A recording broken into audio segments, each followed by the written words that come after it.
Estamos en el espacio de apuntes y reencuentros con la tradición. Esta noche seguimos con el ciclo Arquitectura en el Estado de Morelos. Ahora vamos a ver el documental Las Haciendas en el Estado de Morelos. Esta noche nos acompaña Tere Loera, buenas noches. Buenas noches, y Ricardo. Rafael Gutiérrez. Buenas noches, Ricardo. Teníamos muchas expectativas para este programa.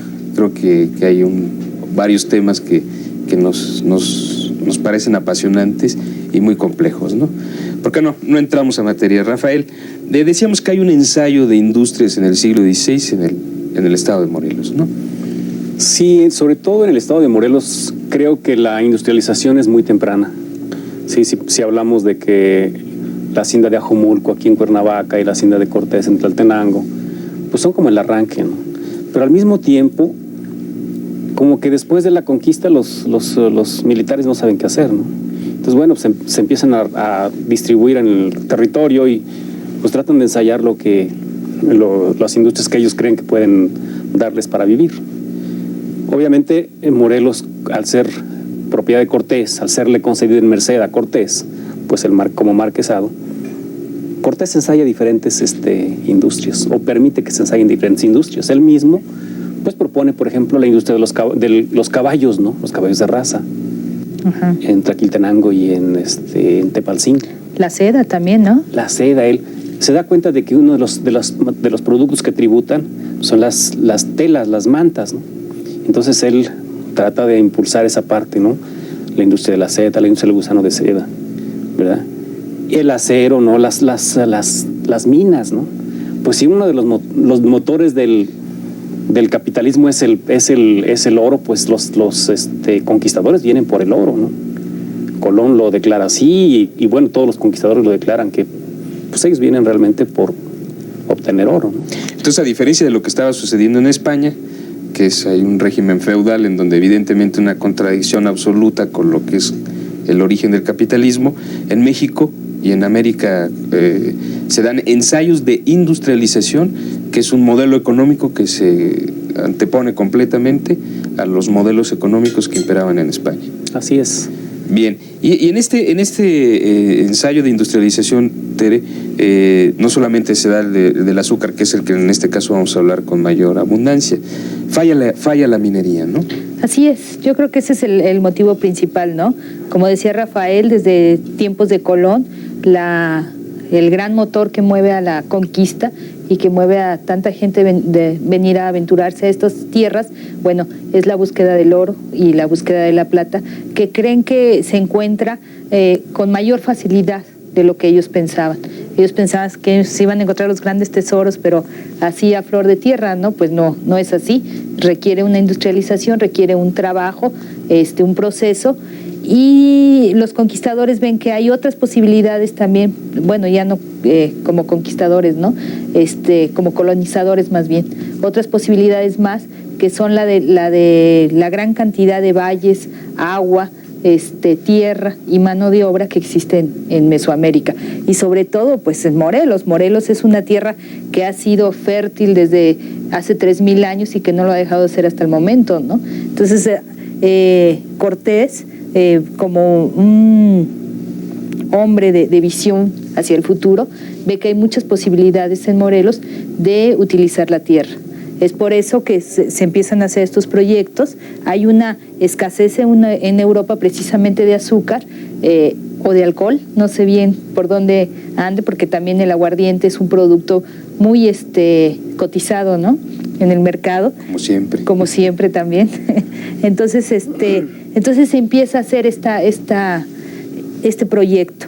Las primeras tierras que Cortés experimenta no son las adecuadas, todavía es una tierra fría, lo que sería el norte de Cuernavaca, baja un poquito al sur a Matitlán, ¿no? Con este mismo problema, y sigue bajando un poco más al sur a encontrar tierras más calientes, donde la temperatura propicie el crecimiento de la caña de azúcar.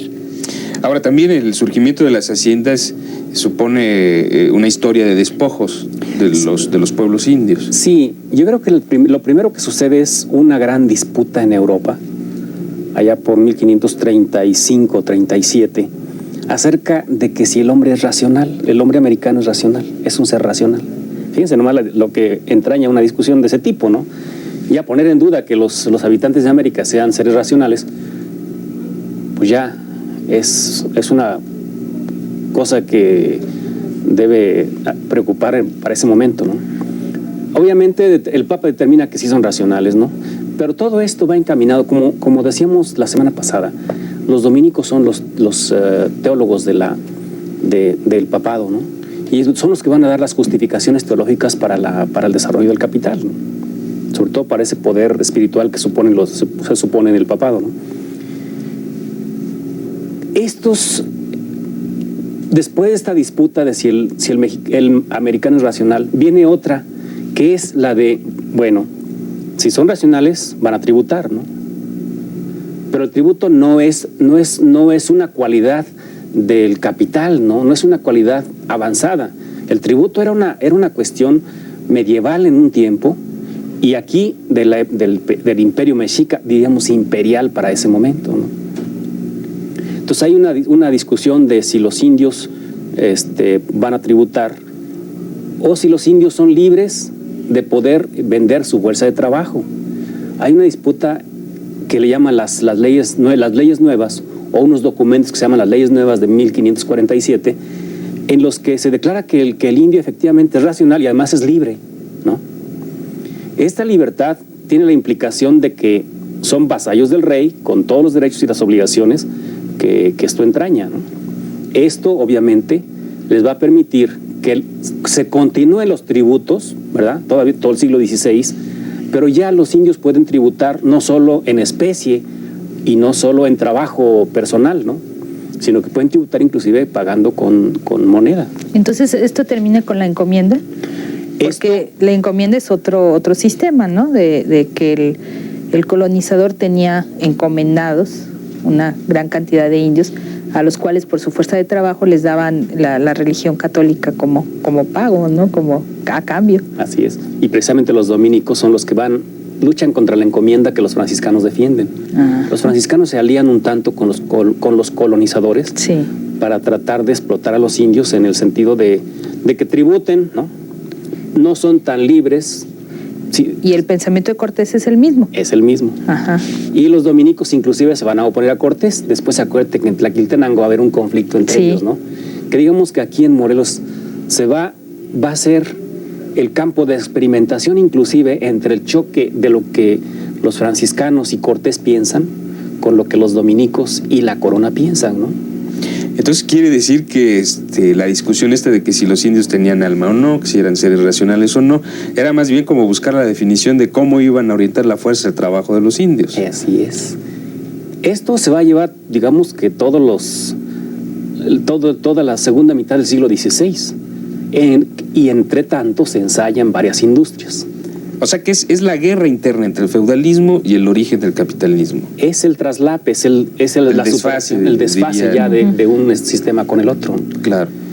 Ya a fines del siglo XVI surge un núcleo de haciendas diverso a Cuernavaca, que es el de Cuautla. Un señor que era miembro del gobierno, que era funcionario del gobierno, consigue permiso para fundar una hacienda allí en Casasano. El señor era un Gordián Casasano, que pertenecía a la audiencia y que va a empezar a desarrollar la industrialización en la región de Cuautla. Y al desarrollar a Cuautla, va a desplazar a Huastepec. ¿También con caña de azúcar en Cuautla? También con caña de azúcar. Ajá. Ya digamos que estos dos polos, el de Cuernavaca y el de Cuautla, van a empezar a desarrollar la industria del azúcar. Obviamente esto, ¿por qué el azúcar y no la minería o la caballería o el trigo o la seda, ¿no? Obviamente por la seda ya le sale más fácil traerla de Oriente, ¿no? Del Oriente. Pero en Europa sobre todo hay una escasez de azúcar y pues sabemos que el azúcar que sacaban del Caribe pues ya no la pueden sacar porque ya despoblaron esas islas, ¿no? Y esa era parte también, yo siento, de la problemática, que para la corona sus colonias no representaban más que lugares que iban a traer bienes, ¿no? Bienes materiales. no le interesaba mucho, no visualizaba mucho su crecimiento interior, su desarrollo interior, ¿no? América seguía siendo una proveedora de bienes. Claro, un granero, ¿no? Un granero. Sin embargo, se estaban dando formas de producción y formas de organizaciones sociales, económicas y políticas, valga la alegoría, más avanzadas todavía que en España. Efectivamente. Aquí la industrialización comienza a finales del siglo XVI. O sea, ¿cuál es la finalidad? Que la producción sea mayor, que sería la finalidad del capitalismo. Y lo que acabas de señalar, Rafael, yo creo que para los que vivimos en el estado de Morelos es muy importante esta información. En el estado de Morelos se da un ensayo de industrialización en el siglo XVI, quiere decir en un periodo muy temprano del capitalismo mundial. Así es. O sea, mucho antes de lo que sea la revolución industrial allá, o de que las discusiones sobre las máquinas y el hombre, ¿no?, empiecen en Europa. Aquí ya están de alguna manera dándose. Ya al principio del siglo XVII empiezan a aparecer una buena cantidad ya de trapiches que empiezan ya a producir azúcar. Y azúcar, un producto que no es de consumo interno, o sea, es un producto de exportación. Claro. Y bueno, ¿qué sucede con el azúcar mexicano en este caso? O con el azúcar de las colonias americanas. ¿Qué sucede en el ámbito del capitalismo europeo? ¿Qué pasa? ¿Cómo propicia el azúcar americana el desarrollo del capitalismo en Europa? Yo creo que los productos de América van a servir para consolidarlas un poco los países europeos. O sea, si pensamos que España era la reina en el siglo XVI, ¿no?, la reina de los europeos, después lo va a ser Inglaterra, pues realmente lo era por la gran cantidad de productos que tenían, que obtenía en sus colonias, que podían vender al resto de Europa, ¿verdad? Así es, porque además España era un filtro, ¿no? Un filtro por donde pasaban toda la producción americana y de ahí se repartía a Europa. No podía llegar un barco a Inglaterra o a Francia o a Italia. Tenía que ser por medio de España. No, los franceses y los ingleses tenían que ser piratas en ese tiempo. Bueno, ¿no? sí, porque eran piratas. No podían ser colonizadores todavía, ¿no? Eran piratas. ¿Y también pirateaban barcos de azúcar, cargamentos de azúcar? Pues no sabemos mucho porque tampoco se ha estudiado esa parte, ¿no? Sabemos que a ellos les interesó el oro. Sí. Como a todo país que se inicia en el capitalismo, el oro es su motor.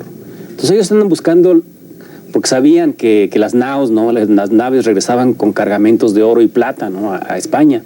Y pues era lo que les importaba. Y después el oro blanco. Viene después.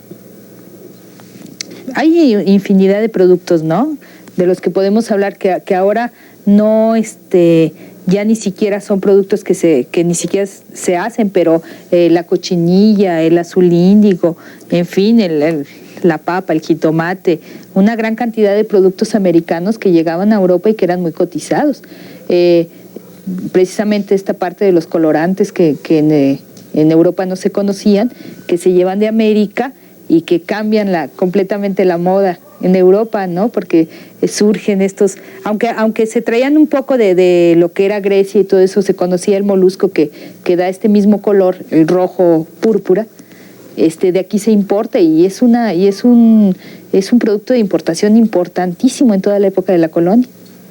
Y las tierras para las pinturas, tal vez sí. No conocemos mucho, pero la gran pintura del Renacimiento en el fines del siglo XVI. Claro, cambia por muchas de las tierras que son llevadas de América. O sea, pigmentos, estamos hablando de pigmentos, que son llevados de América. Y a mí se me ocurre una pregunta, estos hacendados, bueno, porque los hacendados también ya pertenecían a una nueva clase política, una nueva clase que seguramente también aspiraba al poder y tenía otra serie de aspiraciones. ¿Tendrían conciencia del papel histórico que ellos estaban jugando para lo que iba a ser el capitalismo a nivel mundial? ¿Tendrían intuirían de alguna manera? No, ellos querían dinero, yo me imagino. Dinero y poder y ya. Sí. Yo digo ¿verdad? que ese es algo que parecía repetirse, ¿no? Lo que pasó después de la Revolución de 1910, ¿no? Los herederos de la Revolución olvidaron cuáles eran los intereses, tierra y libertad. Ahora, tierra y libertad serían otra cosa, ¿no? Es decir, los herederos hacen otra cosa. Así pasa en ese momento. La primera generación, una generación que lucha Independientemente de cuál haya sido la invasión, ¿no? Cómo haya sido la invasión, son tipos que vienen a luchar, ¿no? Y que vienen a aventurarse en unas situaciones desconocidas para ellos. Sus hijos ya no van a pensar igual. A sus hijos ya recibieron tierras, indios y aperos y demás, ¿no? Ya esa es la clase. Y esa es ¿no? Esa ya es la clase dominante, la de los hijos, no la de los padres que lucharon para formar un imperio, un capital o lo que hayan hecho. Yo creo que el primer hacendado es una persona que vive el presente y que soluciona sus problemas día a día, ¿no? ¿Cómo le hago para solucionar este problema? ¿Cómo le hago para exportar el azúcar? O para mantener a tantos miles de indios que tengo a mi cargo, ¿no? O sea, la hacienda estaba conformada, era autosuficiente, a pesar de que era mucha el azúcar que se producía económicamente, pero las tierras no, muchas de las tierras estaban cultivadas con maíz, maíz, frijol, calabazas, los insumos internos, ¿no? De la hacienda y del estado. Pero el azúcar era el producto de exportación, el producto de dinero. Y yo creo que estos primeros hacendados pues iban resolviendo su vida día a día. Sin embargo, ya la segunda o tercera generación son estos que ya forman una clase, las que forman el poder, las que forman un grupo también, las que se pueden ir uniendo, ¿no? para hacer grupos de poder y que van incidiendo pues políticamente o hasta religiosamente, sí, porque también las haciendas estuvieron a cargo de la iglesia, ¿no? Sí, los jesuitas eran los mejores hacendados, ¿no? Tenían una capacidad de administración impresionante, ¿no? ¿Qué hacienda administraban o tenían los Bueno, aquí en Morelos tenían, desde muy temprano, desde los 1590, tienen la hacienda de Chicomocelo, aquí en el oriente, y la hacienda de Cuautepec, ahí en Zacualpan. Y después van a tener otras haciendas, por ejemplo, aquí la hacienda de Barreto, aquí en Altizapán. Montefalco ya va a ser después de otros. Claro, cuando hablamos de mencionar, por ejemplo, aspectos concretos, ¿no? Para los jesuitas, por ejemplo, la hacienda de Chicomocelo, quiero decir que estamos hablando de un momento concreto, ¿no? Porque después ellos, se va a decir que, por ejemplo, los jesuitas, hacia el siglo XVIII, principio del siglo XVIII, son propietarios de 4/5 partes de lo que es la tierra laborable en Morelos, ¿no? ¿En serio? Híjole. 4 de las 5 partes, ajá, las tierras laborales. Ellos tienen injerencia en eso. Ya fuera por injerencia directa, ya fuera por préstamos, ya fuera por amortizaciones o fuera por alguna razón. Pero ellos van a tener injerencia en esa gran cantidad de tierra. Ahora, esto dice de un buen empresario, ¿no? De un buen empresario que desarrolla a lo que va, ¿no?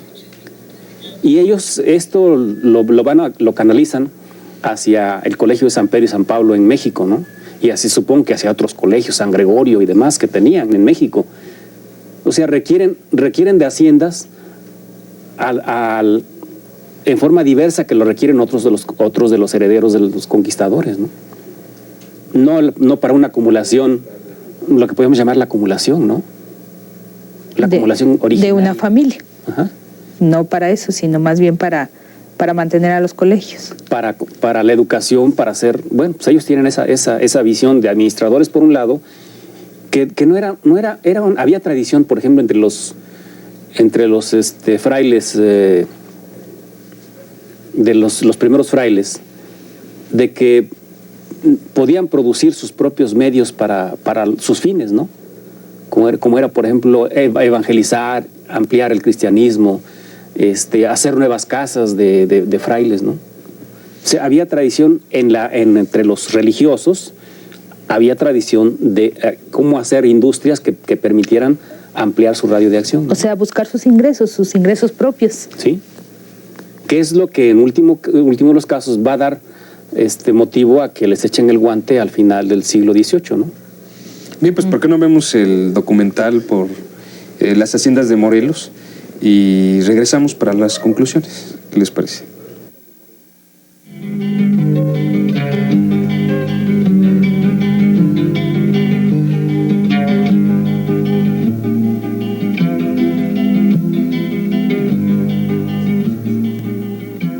Cuando recorremos los caminos, En el horizonte de nuestros campos se perfilan imágenes de antiguas y soberbias construcciones, las exhaciendas del estado de Morelos.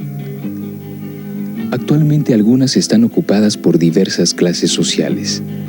Se pueden encontrar desde habitaciones precarias e improvisadas, como en la exhacienda de San Vicente en el municipio de Emiliano Zapata, espacios dedicados a la recreación de las clases populares, como en la exhacienda de Temisco, hasta las restauradas y exclusivas, como San José Vistahermosa y Cocoyoc, sin dejar de mencionar aquellas que son del disfrute personal, como Tenango, Atlihuayán o Real del Puente.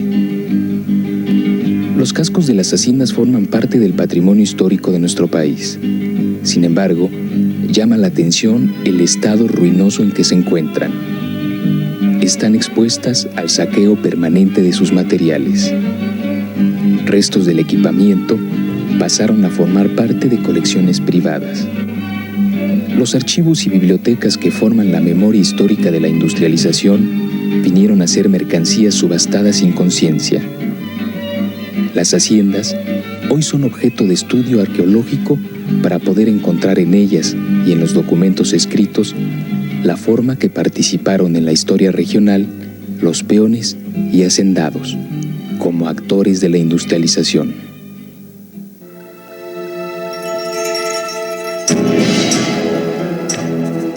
El conquistador Hernán Cortés ensayó diversas industrias en todo su territorio del Marquesado del Valle. En Morelos, levantó la hacienda en Atlacomulco, sembró moreras en Yautepec y Xochitlán, cruzó caballos de buena cepa en Tlaquiltenango y Atotonilco, ensayó la explotación del hierro en el sitio conocido como Ferrería entre Tlacotepec y Ocuituco, y encargó árboles frutales para desarrollar una industria que dio origen a nuestras famosas frutas de tierra fría. Los colonizadores trajeron la caña de Valencia y Granada a las colonias de las Canarias y la española en el Caribe. Su cultivo intensivo, junto a la voracidad de los españoles, pronto aniquilaron la población caribeña. Poco tiempo después, el conquistador ensayó la siembra de la caña en Axomulco y Tlaltenango, pero el clima frío impidió su desarrollo. Las plantaciones se movieron hacia el sur de Cuernavaca.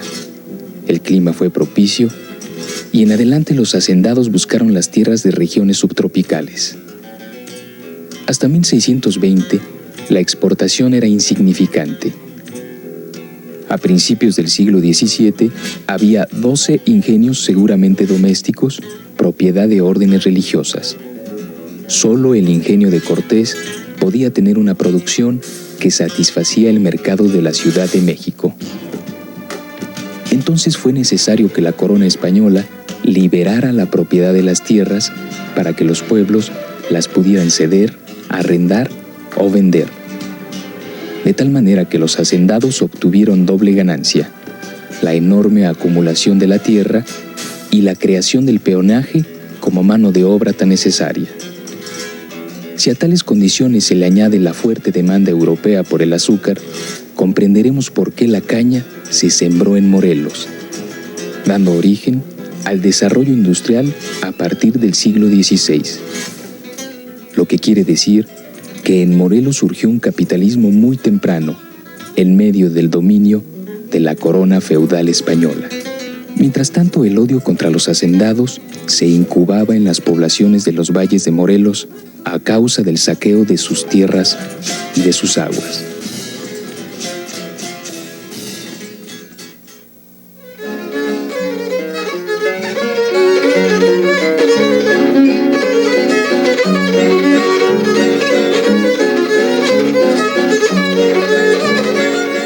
Cuando las haciendas comenzaron su crecimiento, los pueblos empezaron a perder sus tierras y sus aguas, hasta el grado que no solo tenían que luchar por conservarlas, sino que también debían luchar por sobrevivir.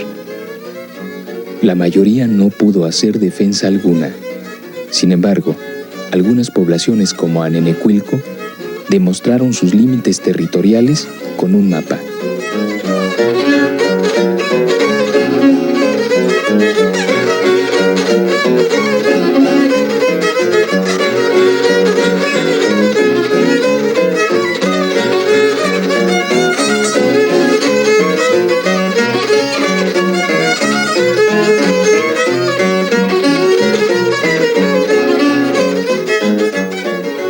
Este pequeño trapiche perteneció a la ex hacienda de Cuautlita.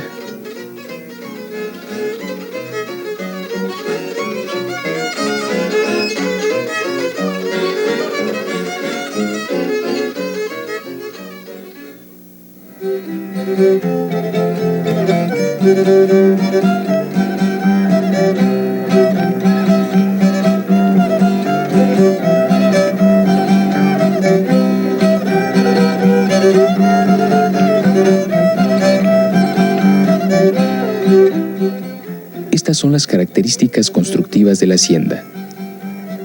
El cuerpo mayor, que contenía las habitaciones principales, se le conocía como casco.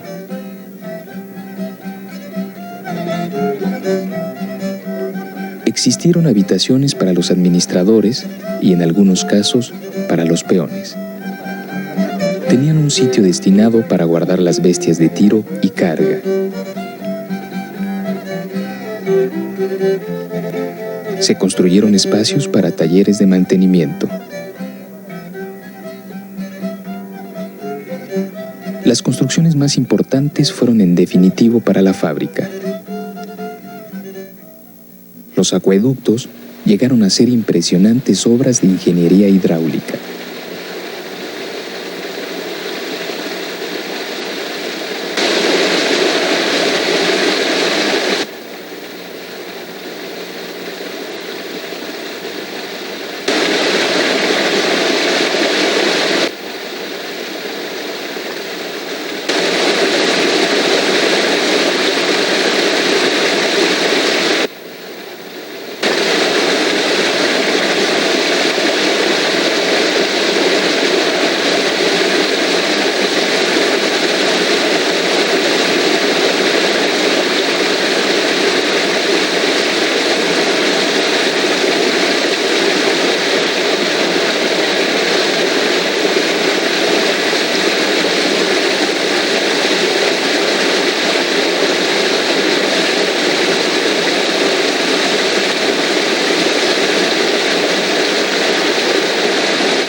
En casi todos los cascos se construyeron templos o iglesias.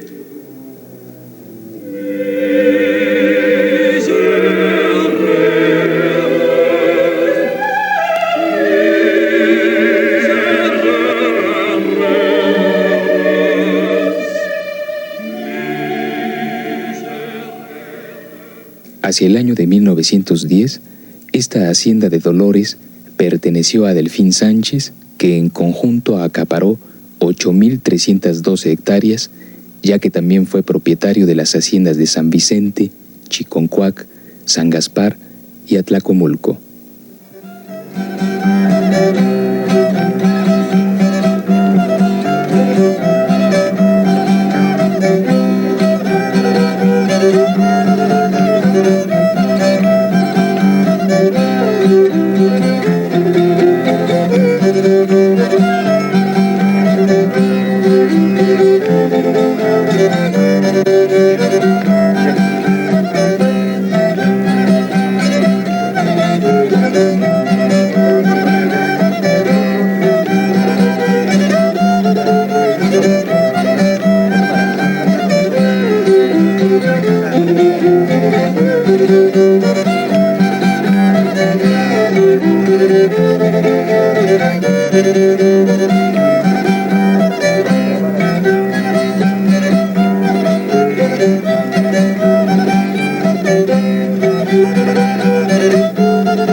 John Womack afirma que la hacienda de Dolores, a pesar de ser vieja y pequeña, fue fusionada con las otras para constituir una empresa grande y moderna.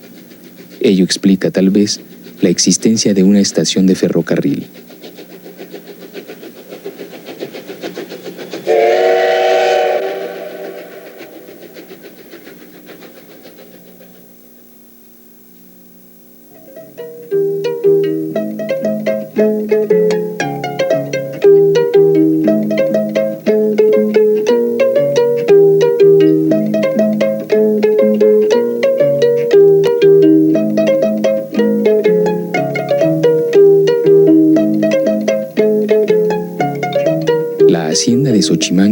perteneció hasta el año de 1908 a los hijos de don Antonio Escandón, quienes llegaron a acaparar 6.045 hectáreas. También fueron los propietarios del ingenio de Atlihuayán.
Hasta la llegada del movimiento armado, la hacienda de Cuauchichinola llegó a tener 1.881 hectáreas y su propietario fue Sixto Sarmina.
región del Valle de Amilpas, alrededor de Cuautla, las tierras y los caudales de agua fueron extremadamente codiciados.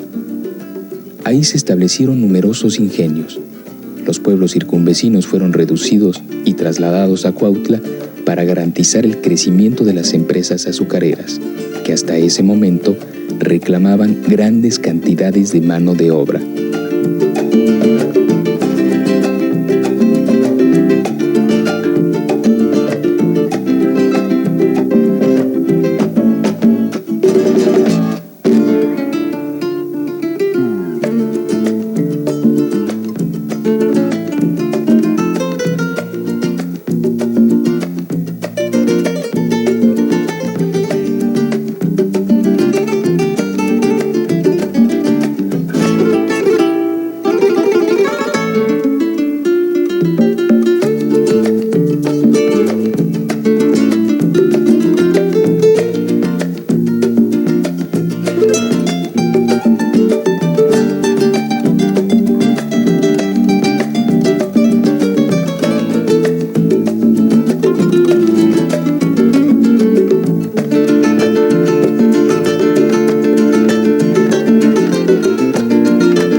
Haciendas no pudieron fusionarse con otras más modernas y desaparecieron para siempre.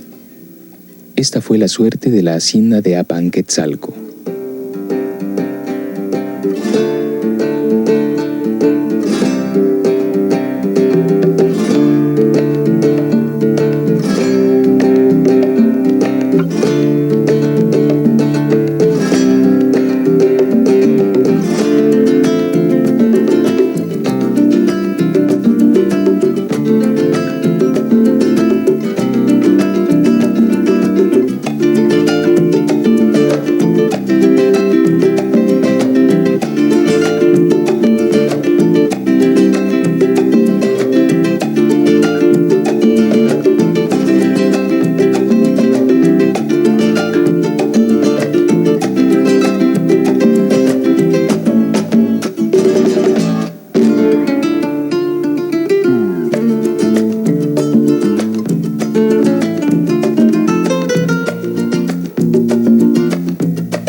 poco sabemos de los hacendados y de las historias que dan testimonio de su enriquecimiento. Hacia 1849, después de la muerte de don Antonio Silva, dueño de la hacienda de Cocoyotla, José María Saavedra quedó como albacea de las herederas por ser menores de edad. Saavedra casi logra apoderarse de la hacienda, de no haber intervenido el tutor de las menores, quien tuvo que solicitar la mediación de las autoridades e incluso la Fuerza Armada para darles posesión de la hacienda.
En 1909, Cocoyotla pertenecía a Romualdo Pasquel, quien llegó a poseer 17.336 hectáreas, sumando las tierras del ingenio de Miacatlán y la hacienda de Acatzingo.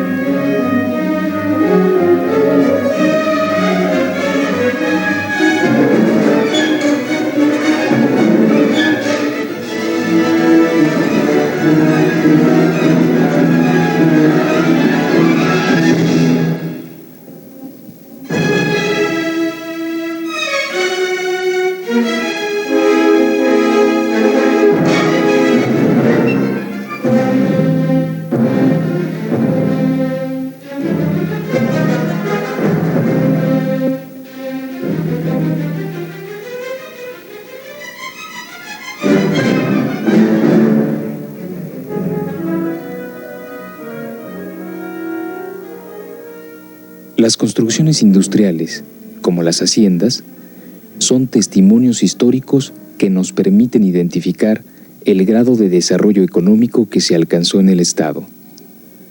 A través del conocimiento de las construcciones industriales, podemos identificar diversas subregiones que conformaron el Estado de Morelos, con sus características económicas, políticas y religiosas. Por ejemplo, la subregión del Valle de Cuernavaca se agrupó alrededor de la sede del marquesado, formando una sociedad más conservadora, mientras la región de las Amilpas, agrupada alrededor de Cuautla, fue más participante en los movimientos sociales. Para darnos una idea de la importancia que alcanzó la hacienda de Coahuixtla, basta con recordar que su último propietario, Manuel Araoz, importó maquinaria nueva por un valor de $350,000 a principios de este siglo. Esa inversión hizo posible el funcionamiento de una máquina de vapor que sustituyó la simple tracción mecánica y la primitiva tracción animal.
El investigador Roberto Melville afirma que, encandilados por la grandeza de sus planes y proyectos, y aferrados en la solución de problemas financieros y de comercialización del azúcar, los hacendados no percibieron las consecuencias del desarrollo de la industria azucarera en Morelos.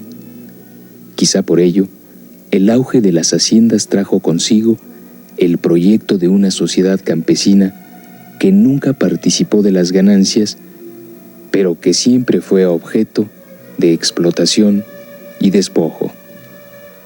En el estado de Morelos existen más de 60 cascos de haciendas. Su futuro es incierto. Hoy solo representan las ruinas del esplendor.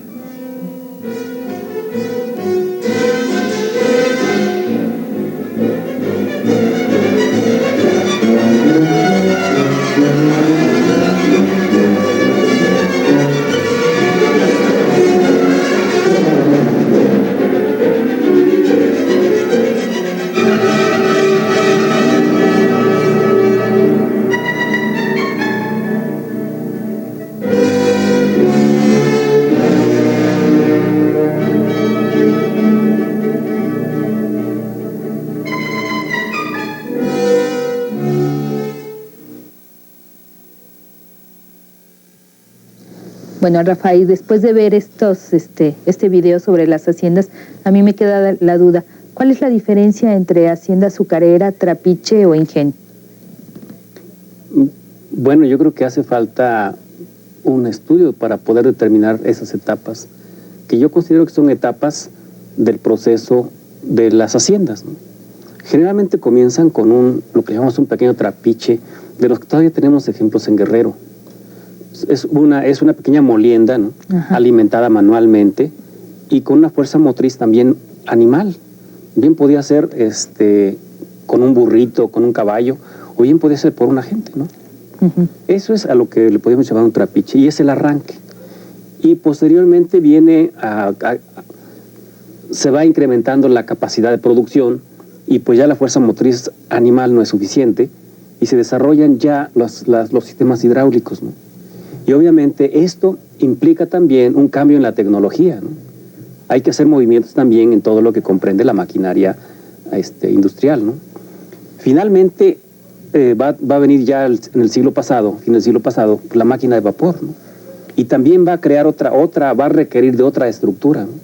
Y eso es lo que nos ha quedado como imagen de la hacienda, ¿no? Y a eso le hemos llamado trapiche, hacienda, ingenio, ¿no?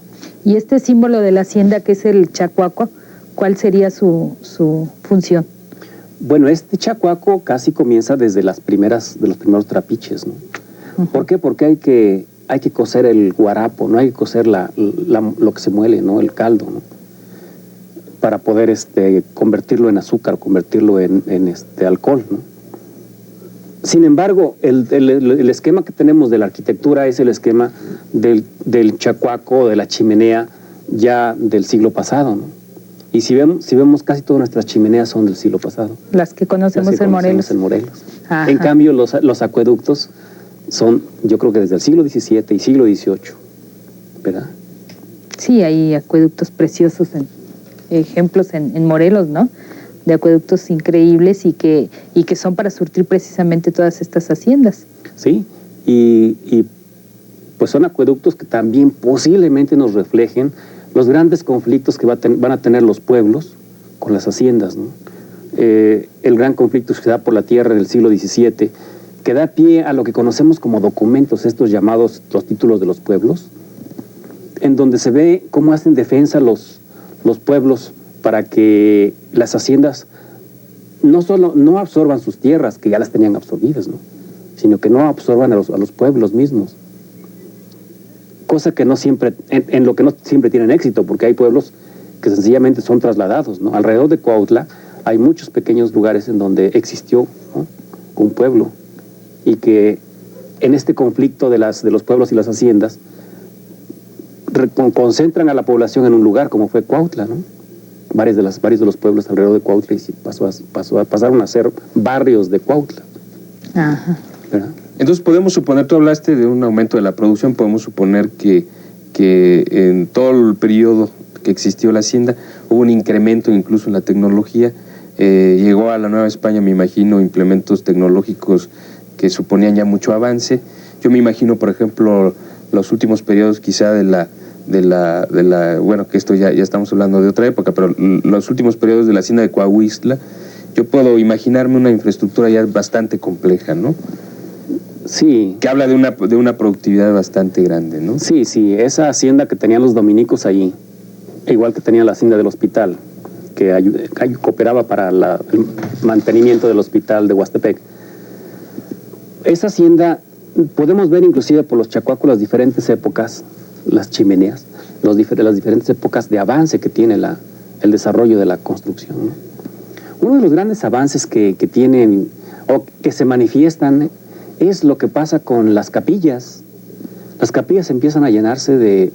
Bueno, para empezar, aparte de la capilla del pueblo, va a haber la capilla de la hacienda, cosa que dice mucho del desarrollo que va a tener el hacendado, ¿no? Y lo vimos pues, claramente en este documental, que nos preocupamos por mostrar en casi todos los ejemplos, o en todos los ejemplos, su hacienda, perdón, su capilla. Esto a mí me da como pie para pensar, Tere, o hacerme una pregunta: ¿cómo estarían en su interior estas haciendas? ¿Cómo estarían amuebladas? ¿Cómo estarían decoradas? Sí, bueno, yo creo que tendríamos que empezar por imaginarnos que una hacienda como parte de una arquitectura funcional, digámoslo así, porque no es una residencia, ¿verdad?, urbana, digámoslo, de la Ciudad de México, que le va a dar prestigio a una familia, sino que más bien se va desarrollando y se va ampliando conforme se van requiriendo espacios diferentes, ya sea para almacenaje, ya sea para la industria, ¿verdad?, para diferentes procesos en la industrialización de la caña. Pero sin embargo, de todas maneras, sí existe lo que sería la casa del hacendado, que ya sea que venía de visita, que vivía en la Ciudad de México, y estas casas pues seguramente estaban amuebladas de una forma muy, muy rica. En realidad lo que nosotros conocemos prácticamente es del siglo XIX, no anterior. De sus últimas etapas. Sí, de sus últimas etapas. Pero de todas maneras yo me imagino, aunque el estilo español es un poco más sobrio que el estilo que sería el del siglo XIX, que ya es un poco mucho más afrancesado o tipo inglés, en el tipo de la colonia pues debe de haber sido un mueble español fuerte, sobrio, ¿verdad? Pero sin embargo muy elegante. En cuanto a las capillas, bueno, las capillas de las haciendas tienen este mismo desarrollo que tiene el arte normalmente en el estado de Morelos. Sin embargo, estamos hablando ya del auge de la hacienda, que sería el siglo XVII y el siglo XVIII, cuando ya está también en México bien asentado el barroco. Entonces estas capillas sí muestran el predominio del hacendado, ¿no?, que quiere demostrar lujo, quiere demostrar riquezas, y lo hace por medio de la capilla de la hacienda. Tenemos ejemplos muy tempranos como la de Casasano, la de Calderón. La de Calderón. La de Casasano, hay unas pinturas extraordinarias que están en la sacristía, que son de muy, muy buena mano, que todavía no hemos tenido la oportunidad de estudiar profundamente. Calderón tiene 2 retablos que son de los más tempranos que existen en Morelos, probablemente de finales del siglo XVI, y te digo, estas capillas o estos pueblos que están muy cerca de las haciendas, de las ricas haciendas, como sería Zacualpan, bueno, toda Jonacatepec, Jantetelco, tienen ejemplos muy importantes de retablos, porque en esta etapa del barroco ya es el hombre capitalista, el hombre burgués con dinero, el que puede donar a la iglesia diferentes altares o retablos o riquezas para comprar indulgencias o para comprarse el cielo, ¿no? Entonces por eso tenemos en este siglo XVII y XVIII manifestaciones muy ricas de arte dentro de las iglesias. Bueno, el ejemplo más clásico y que todos conocemos es Santa Prisca, que el Borda dona una gran cantidad de dinero y de riquezas para hacer la parroquia de Santa Prisca. Y en otros lugares la Valenciana o todas estas, claro, en el Bajío. En el Bajío. Tal vez aquí no se pudieron conservar muchas obras de arte por primero por la Reforma y luego por la Revolución, dada la cercanía al centro, ¿no? Y la independencia, o sea, ¿Sí? los movimientos nacionales más importantes han pasado por Morelos, ¿no? Y eso, desgraciadamente, ha dado como una destrucción grave, ¿no?, de nuestro patrimonio cultural dentro del Estado. Sin embargo, de todas maneras sigue siendo riquísimo. En todas sus etapas arquitectónicas. Sí, sí. En todas sus muestras arquitectónicas. Así es un muestrario de toda la historia, ¿no? Bien, pues hoy vimos el documental Las Haciendas de Morelos, seguimos en el ciclo Arquitectura en el Estado de Morelos. Queremos recordarles que en esta ocasión, con esta serie, estamos reconsiderando nuestro trabajo como realizadores junto con los compañeros que son investigadores y trabajadores del Instituto Nacional de Antropología e Historia. Los esperamos para el siguiente viernes a la misma hora. Muchísimas gracias, Tere. Muchísimas gracias, Rafael. Y si no me equivoco, vamos con Cuernavaca Cambia número 1 y Cuernavaca Cambia número 2. Muchísimas gracias.